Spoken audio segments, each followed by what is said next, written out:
தேவராஜ், ரித்திகா எப்படிடா இருக்கா? பயப்படுறதுக்கு ஒண்ணும் இல்லையே? ஆமாமா, பயப்படுற அளவுக்கு ஒண்ணும் இல்லமா. சின்ன காயம்தான், ஒன்னும் பிரச்சனை இல்லைன்னு டாக்டர் சொல்லிட்டாரு. ஊசி போட்டிருக்காங்க, தூங்கிட்டு இருக்கா. கொஞ்ச நேரத்துல வீட்டுக்கு கூட்டிட்டு போலான்னு டாக்டர் சொல்லியிருக்காங்க. அப்படியா? அப்பா,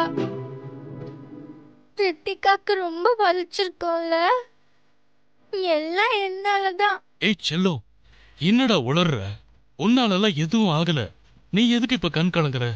உண்மையை சொல்லணும்னா, ஒரு திருட்டு கும்பல் கிட்ட இருந்து நீ எல்லாரையும் காப்பாத்தி இருக்க. அது நல்ல விஷயம் தானே? அழக்கூடாது.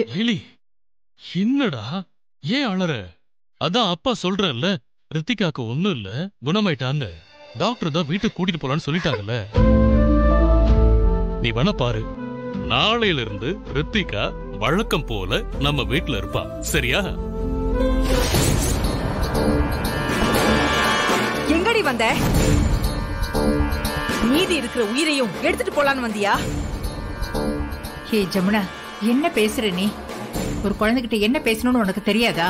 அவ என்ன வேணும்னா பண்ணா? இவ வேணும்னு பண்ணாலோ இல்ல வேணான்னு பண்ணாலோ, ஆனா இது எல்லாமே இவ கோவத்தால தானே நடந்துச்சு. என் குழந்தையோட உயிருக்கு ஏதாவது ஆயிருந்தா என்னங்க பண்ணிருக்கிறது? அவ அம்மா மாதிரியே இருக்கா. அவ கோவத்தால நம்ம குடும்ப நிம்மதியா போச்சுல்ல, அது உங்களுக்கு தெரியும். இப்ப இவளோட கோவத்தால என் பொண்ணோட உயிர் போக தெரிஞ்சது. வேணா சாமி. ஐயோ, இவ எனக்கு வேண்டாம், இவ எனக்கு வேண்டாம். என்ன ஆனாலும் சரி, இவ எனக்கு வேண்டவே வேண்டாம். ஏய் ஜமுனா, என்னடி பேசுற? இவ குழந்தடி. ஓ, இப்ப நீங்க இவளுக்கு சப்போர்ட் பண்ணி பேசிட்டு இருக்கீங்க அதானே? நான் சப்போர்ட் பண்ணி பேசல, உண்மைய பேசிட்டு இருக்கேன். நானும் ஆரம்பத்துல இருந்து பாத்துட்டு தான் இருக்கேன். உன் மனசுல நீ என்னதான் நினைச்சிட்டு இருக்க? வீட்டுல இருக்கிற எல்லா வேலையையும் பாவம் இந்த குழந்தைய இழுத்து போட்டு செய்ய சொல்லிட்டு இருக்க. சரி, ஏதோ உதவியா இருக்குன்னு செய்ய சொல்றேன்னு பார்த்தா ஒவ்வொருத்தரோட வேலையையும் நம்ம வீட்டு வேலைக்காரி மாதிரி செஞ்சுட்டு இருக்கா. இல்ல தெரியாம தான் கேக்குறேன், இவ என்ன நம்ம வீட்டு வேலைக்காரியா? இதுக்கு மேல இவகிட்ட தப்பா ஏதாவது பேசுனா என்ன பண்ணுவீங்க? சொல்லுங்க. ஹே ஜமுனா, என்ன நீ பேசுற? நீங்க சும்மா இருக்கீங்களா? இவ அம்மா பண்ணிட்டு போன காரியத்துக்கு இவளை இன்னும் வீட்டுக்குள்ள வச்சிருக்கிறதே பெரிய விஷயம். எப்ப நீங்க இந்த அளவுக்கு பேசிட்டீங்களோ, இப்ப நான் ஒரு முடிவுக்கு வந்துட்டேங்க. ஒண்ணு, அந்த வீட்டுல இவ இருக்கணும், இல்ல நான் இருக்கணும். நீங்களே முடிவு எடுத்துக்கோங்க. இதான் உன் முடிவுனா நீ தாராளமா இந்த நிமிஷமே கிளம்பி போயிட்டே இருக்கலாம்.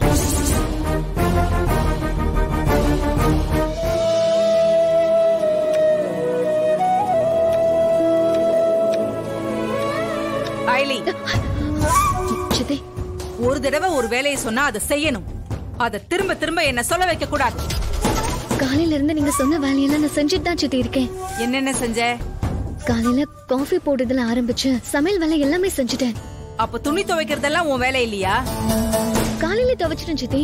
அப்போ ஏன் பெட்ஷீட் இன்னும் அழுக்கு கூடையிலேயே இருக்கு? பெட்ஷீட் நாளைக்கு துவைப்பேன். ஏன் இன்னைக்கு பெட்ஷீட் துவைக்க நாள் நட்சத்திரம் நல்லா இல்லையா?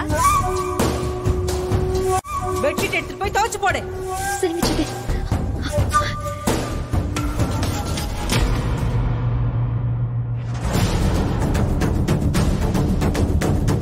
அம்மா விட்ட ரைட்ல எப்படி ஓடுறா பாத்தியா? ரொம்ப நாளா இவளுக்கு துளிர் விட்டு போயிடுச்சு. இவள நம்ம இப்படியே விடக்கூடாது. ஒரு நிமிஷம் இரு, வரேன். எங்க போற? இரு, வரேன்.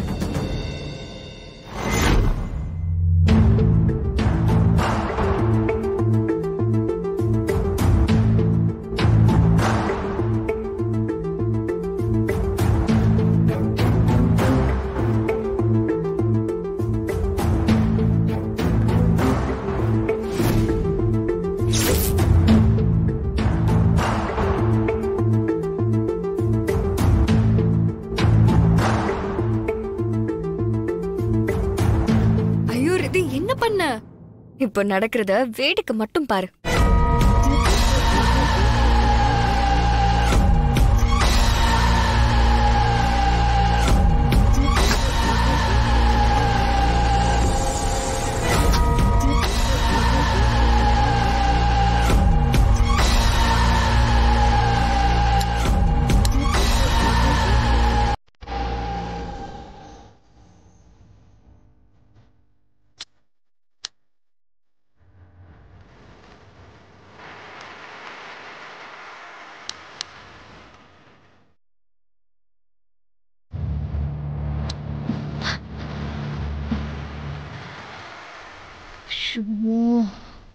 இது வேறயா?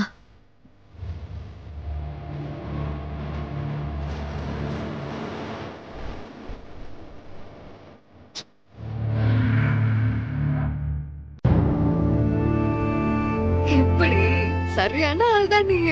அவளை கையில துவைக்க வச்சு கைவலி வர வைக்க போற. இதெல்லாம் அவளுக்கு பத்தாது. அவளுக்கு இன்னொன்னு பண்றேன்.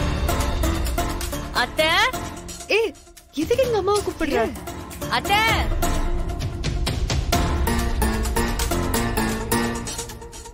சொல்லு ரிது. அத்தை,